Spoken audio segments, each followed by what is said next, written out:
अस्सलाम एवरीवन। कल का एक बहुत बड़ा दिन था। हर एक वेट कर रहा था कि मॉनेटरी पॉलिसी में क्या होगा। कंसेंसस एस्टिमेट जो है वो था कि 150 से 200 बिप्स इंक्रीज़ होगा मॉनेटरी पॉलिसी के अंदर। द रीज़न उसका ऑब्वियसली आईएमएफ प्रेशर ही था by and large, not necessarily inflationary pressures जो कि हैं, बट फिर भी लेकिन एसबीपी ने सरप्राइज़ किया है इंटरेस्ट रेट को अनचेंज रख के, which I think is a good decision to be honest. But nevertheless it is a surprising one because by and large IMF pressures की वजह से एवरीवन वाज एक्सपेक्टिंग कि इंटरेस्ट रेट्स तो increase ही होंगे। जो जवाब दिया है एसबीपी ने वो यही है कि देर एक्सपेक्टिंग इन्फ्लेशनरी प्रेशर्स जो हैं वो आगे जाते हुए कम होंगे, जिसमें अक्टूबर के अंदर क्वार्टरली सितंबर के अंदर क्योंकि क्वार्टरली एडजस्टमेंट्स होती हैं, तो इवन स्टेट बैंक भी एक्सपेक्ट कर रहा है कि सितंबर के अंदर इन्फ्लेशन थोड़ी ऊपर आएगी, लेकिन अक्टूबर ऑनवर्ड फिर से नीचे होना स्टार्ट हो जाएगी।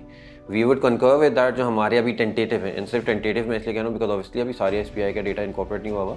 जो टेंटेटिव हमारे एस्टिमेट्स हैं वो तकरीबन 30% के करीब हैं फॉर सितंबर की जो इन्फ्लेशन रीडिंग है, और 26.5 के करीब आएगी अक्टूबर में। तो सितंबर के बाद अक्टूबर में फिर से हमें नज़र आएगा कि इन्फ्लेशन के प्रेशर्स थोड़े से कम होना स्टार्ट हो जाएंगे। आजकल जो पाकिस्तान में बात होती है स्पेसिफिकली जब से एसबीपी की या फाइनेंस की बात होती है, तो हर एक एक्सटर्नल सिचुएशन की ही बात कर रहा होता है, और एक्सटर्नल सिचुएशन पे हर एक वरीड होता है कि हमारे पास क्या मुल्क के पास इतने डॉलर्स हैं या नहीं। तो उस पर स्टेट बैंक के गवर्नर साहब ने जो कल डिस्क्लोज़ किया, उन्होंने कहा कि हमारी जो FY24 में टोटल डेट ऑब्लिगेशंस हैं वो 24.6 बिलियन डॉलर्स हैं।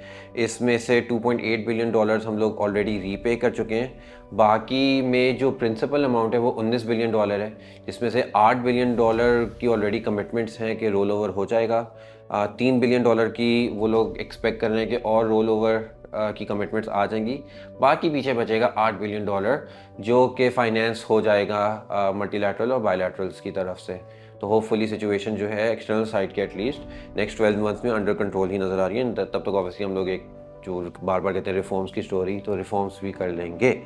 साथ साथ दूसरी जो चीज़ है वो हर एक को पता ही है कि एक करेंसी पे एक्शन आजकल हो रहा है। तो करेंसी में हम लोग ने देखा है कि PKR स्ट्रेंथन हुआ है, डॉलर थोड़ा सा वीकन हुआ है ओपन मार्केट में भी, इंटरबैंक मार्केट में भी। तो उस पर उन्होंने बताया है कि जो स्टेट बैंक की तरफ से, बिकॉज एक्शन तो ऑब्वियसली स्टेट बैंक का उससे ताल्लुक नहीं है, वो जो स्टेट बैंक की तरफ से वो ये कर रहे हैं कि उन्होंने एक्सचेंज कंपनीज की जो पहले 3 टियर्स थे उनको अब सिर्फ 1 टियर कर दिया है, और इसमें कैपिटल रिक्वायरमेंट बढ़ा दी है, तो ताकि छोटी छोटी कंपनीज ना रहें, बड़ी कंपनीज हों।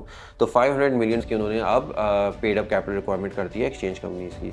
साथ ही साथ इनकी काफ़ी बैंक से बात चल रही है, और कुछ अरसे में या कुछ दिनों में आप एक्सपेक्ट कर सकते हैं कि काफ़ी सारे बैंक्स की अपनी एक्सचेंज कंपनीज जो हैं वो आना स्टार्ट हो जाएंगी।